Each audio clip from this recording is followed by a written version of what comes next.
हमने पक्षी और दीमक कहानी पढ़ चुकी है। अब हम देखेंगे इस कहानी के एक प्रसंग पर पटकथा का एक दृश्य कैसे लिखेंगे। हमने टीवी पटकथा पढ़ी है ना, तो हम पहले उसके एक दृश्य पर नजर डालेंगे। देखिए, ये टीवी पटकथा का सीन 7 है, जरा पढ़ ले। सीन 7। कस्बे की सड़क। देर शाम का समय, भीड़ जमा है, बच्चे रो रहे हैं। कस्बे के लोग उन्हें चुप करा रहे हैं। कस्बे वाला एक कहते हैं मनोहर चाचा से मिलने आए हैं कीरतपुर से।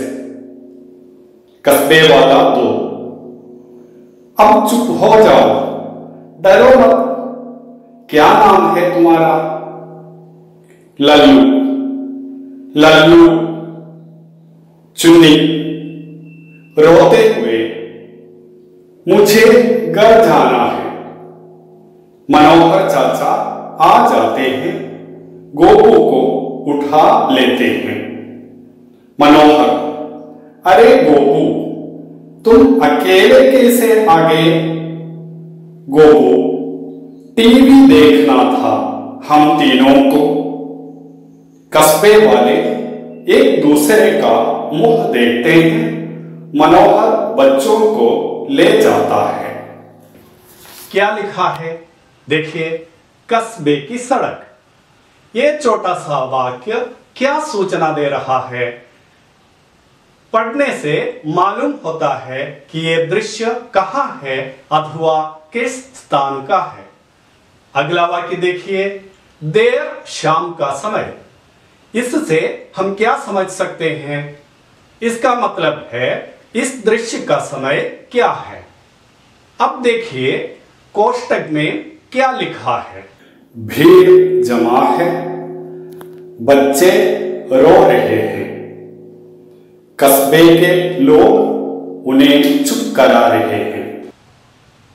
कोष्टक में पात्रों की मतलब उस दृश्य में कौन कौन है इसका विवरण है। दृश्य में कई लोग हैं, बच्चे हैं और ये सूचना भी है कि वे क्या कर रहे हैं। पटकथा के इस दृश्य में आगे क्या लिखा है? देखिए, आगे इस दृश्य के पात्रों की बातचीत है। और देखिए, बातचीत में केवल संवाद नहीं लिखे हैं, साथ ही कोष्टक में यह भी लिखा है कि पात्र क्या कर रहे हैं। चुन्नी का संवाद लिखने के साथ कोष्टक में यह भी लिखा है कि रोते हुए। और चुन्नी के संवाद के बाद कोष्टक में मनोहर चाचा के आगमन की सूचना भी है। दृश्य के अंत में कोष्टक में लोगों के हाव भाव की सूचना भी दी गई है और ये संकेत भी है कि दृश्य कैसे समाप्त होता है। मतलब मनोहर चाचा बच्चों को ले जाने के साथ ये दृश्य समाप्त होता है। इससे हम समझ सकते हैं कि दृश्य की संख्या लिखने के बाद छोटे छोटे वाक्यों में स्थान और समय की सूचना देती है। उसके बाद कोष्टक में पात्रों का संकेत देना है और दृश्य में क्या दिख रहा है इसकी सूचना भी लिखनी है। पात्रों के संवाद के साथ कोष्टक में प्रत्येक पात्र के हाव भावों को भी सूचित करना है। दृश्य संबंधी विवरणों के इन वाक्यों पर जरा ध्यान दीजिए। भीड़ जमा है, बच्चे रो रहे हैं, लोग उन्हें चुप करा रहे हैं, मनोहर चाचा आ जाते हैं, गोबू को उठा ले जाते हैं, कस्बे वाले एक दूसरे का मुंह देखते हैं, मनोहर चाचा बच्चों को ले जाता है। ये सारे वाक्य वर्तमान काल में हैं। इससे हम समझ सकते हैं कि दृश्य के विवरण संबंधी वाक्य सामान्य वर्तमान या तात्कालिक वर्तमान काल में लिखे जाते हैं। मेरा विश्वास है कि अब आप पटकथा के एक दृश्य लिख सकेंगे। इसके लिए हमें पक्षी और दीमक कहानी से एक प्रसंग लेना है। मुझे लगता है ये प्रसंग उचित है, जरा सुनिएगा। फिर एक दिन एकाएक वो गाड़ी वाला दिखाई दिया। पक्षी को बड़ी खुशी हुई। उसने पुकार कर कहा, गाड़ी वाले, ओ गाड़ी वाले, मैं कब से तुम्हारा इंतजार कर रहा था। पहचानी आवाज सुनकर गाड़ी वाला रुक गया। तब पक्षी ने कहा, देखो मैंने कितनी सारी दीमकें जमा कर ली हैं। गाड़ी वाले को पक्षी की बात समझ में नहीं आई। उसने सिर्फ इतना कहा, तो मैं क्या करूं? ये मेरी दीमकें ले लो और मेरे पंख मुझे वापस कर दो। पक्षी ने जवाब दिया। गाड़ी वाला ठठाकर हंस पड़ा। उसने कहा, बेवकूफ, मैं दीमक के बदले पंख लेता हूं, पंख के बदले दीमक नहीं। गाड़ी वाले ने पंख शब्द पर बहुत जोर दिया था। गाड़ी वाला चला गया, पक्षी छटपटाकर रह गया। तो स्थान की क्या सूचना हम देंगे? बैलगाड़ी को चलने के लिए सड़क तो चाहिए ना, तो हम स्थान लिखेंगे गांव की सड़क। और समय क्या लिखेंगे? इस प्रसंग में कोई निश्चित समय की सूचना नहीं है, इसलिए हम किसी उचित समय का उल्लेख कर सकते हैं। आप ही बताइए कौन सा समय उचित है? शाम का समय? ठीक है, हम लिखेंगे शाम का समय, क्योंकि पक्षी बहुत समय से गाड़ी वाले की प्रतीक्षा में है।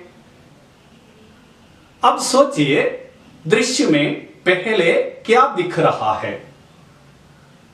सही है, एक पक्षी दीमकों के ढेर के पास किसी की प्रतीक्षा में बैठ रहा है। उसके पंख बहुत कम है और पक्षी के पास क्या है? हाँ, उसके पास दीमकों का ढेर है। तब पक्षी क्या देखता है? हाँ सही, एक बैलगाड़ी सड़क पर से आ रही है। तो हम दृश्य का विवरण कैसे लिखेंगे? हम कोष्टक में लिखेंगे, एक पक्षी दीमकों के ढेर के पास किसी की प्रतीक्षा में बैठ रहा है। उसके पंख बहुत कम है। सड़क से एक बैलगाड़ी पास आती है। पक्षी गाड़ी वाले से बात करने लगता है। अब देखिए, कहानी के इस प्रसंग में पात्रों के बीच का संवाद क्या क्या है? पहले कौन बोलता है? हाँ सही, पक्षी बोलता है। गाड़ी वाले, ओ गाड़ी वाले, मैं कब से तुम्हारा इंतजार कर रहा था। ये कहते समय पक्षी का भाव क्या है? ठीक है, खुशी के साथ कहता है। तो हम लिखेंगे खुशी के साथ, गाड़ी वाले, ओ गाड़ी वाले, मैं कब से तुम्हारा इंतजार कर रहा था।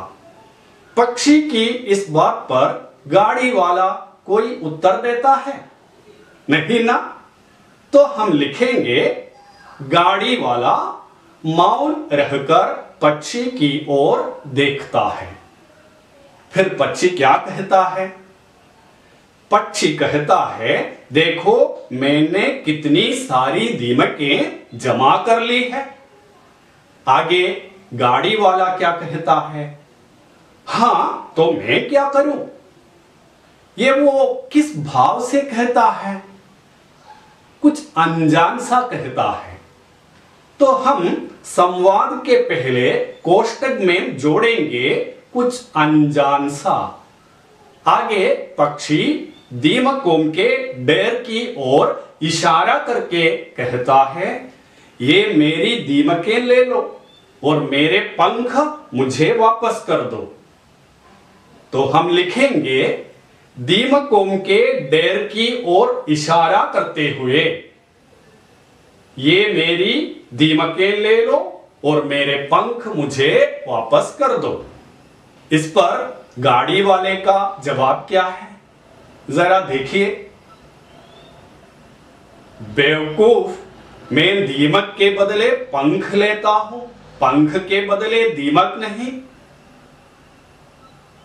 ये उसने कैसे कहा? पंख शब्द पर बहुत जोर देते हुए। तो गाड़ी वाले की बात हम इस प्रकार लिखेंगे, पंख शब्द पर बहुत जोर देते हुए, बेवकूफ, मैं दीमक के बदले पंख लेता हूं, पंख के बदले दीमक नहीं। इसके साथ हमारा दृश्य समाप्त होता है। समाप्ति की सूचना हम किस प्रकार देंगे? गाड़ी वाला चला जाता है, पक्षी दुख के साथ वहीं गिर जाता है। तो अब पक्षी और दीमक कहानी के प्रसंग पर हमारी पटकथा तैयार है। अगली कक्षा में फिर मिलेंगे। शुक्रिया।